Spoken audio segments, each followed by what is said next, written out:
Hi everyone, Jannat from Jannat Things. எல்லாரும் எப்படி இருக்கீங்க? இன்றைக்கி நம்மளோட சேனலில் சோயா 65 எல்லாருக்கும் ரொம்ப பிடிச்சது. அதை தான் நம்ம பண்ண போகிறோம்.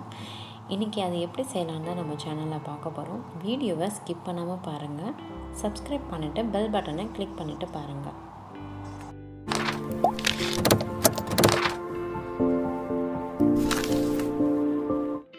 இப்போ நான் ஒரு ஹாட் வாட்டர் எடுத்துக்கிட்டேன். அதில் நான் சோயாவை மிக்ஸ் பண்ண போகிறேன். இதில் ஒரு 10 மினிட்ஸ் நம்ம சோயாவை ஊற வைக்கணும். அப்போ தான் ரொம்ப சாஃப்டாகும். ஊற வச்சதுக்கப்புறம் நீங்கள் என்ன பண்ணுறீங்கன்னா, நார்மல் வாட்டரில் வாஷ் பண்ணி எடுத்துக்கோங்க. நல்லாவே பார்த்திங்கன்னா ஃபுல்லாக அழுத்தி அதில் இருக்கிற தண்ணி எல்லாமே எடுத்துக்கோங்க. இப்போ நம்ம மசாலா ஆட் பண்ண ஆரம்பிச்சிக்கலாம். 1 டீஸ்பூன் சில்லி பவுடர் ஆட் பண்ணிக்கோங்க. 1/2 டீஸ்பூன் கரம் மசாலா ஆட் பண்ணிக்கோங்க. 1/4 டீஸ்பூன் டர்மரிக் பவுடர் ஆட் பண்ணிக்கோங்க. அதுக்கப்புறம் பெப்பர் பவுடர் ஆட் பண்ணிக்கோங்க. அப்புறம் கொஞ்சமாக மைதா மாவு ஆட் பண்ணிக்கோங்க. தேவையான அளவுக்கு சால்ட் ஆட் பண்ணிக்கோங்க. அதுக்கப்புறம் 2 டீஸ்பூன் பார்த்திங்கன்னா ரைஸ் பவுடர். இப்போ கலருக்காக நான் Kashmiri chilli powder 2 teaspoon add பண்ணுறேன். அப்புறம் கொஞ்சம் லைம் ஜூஸ் இதில் ஆட் பண்ணிக்கோங்க.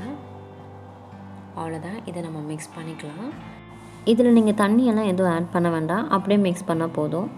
ஏன்னா ஆல்ரெடி நம்ம சோயா ஊற வச்சு எடுத்துருக்கோம். ஸோ அதிலே தண்ணி இருக்கும். ஸோ அதனால் நீங்கள் தண்ணி எதுவும் ஆட் பண்ணாதீங்க. ஸோ இந்த அளவுக்கு மிக்ஸ் பண்ணி எடுத்துக்கோங்க. இப்போ நம்ம சோயாவை செய்கிறதுக்கு ரெடி பண்ணிக்கலாம். ஒரு கடாயில் ஆயில் நல்லா ஹீட் ஆகட்டும். ஆயில் நல்லா ஹீட் ஆனதுக்கப்புறம் இந்த சோயாவை நம்ம பண்ண ஆரம்பிக்கலாம். இந்த சோயா 65 பார்த்திங்கன்னா எல்லாருக்கும் ரொம்ப பிடிக்கும். ஸோ இது ரொம்ப டேஸ்ட்டாகவும் இருக்கும். சிம்பிளாக நீங்கள் வீட்டில் டக்குன்னு முடிச்சிடலாம். இப்போ ஒவ்வொன்றா நீங்கள் ஆயிலில் அப்படியே போட்டுருங்க.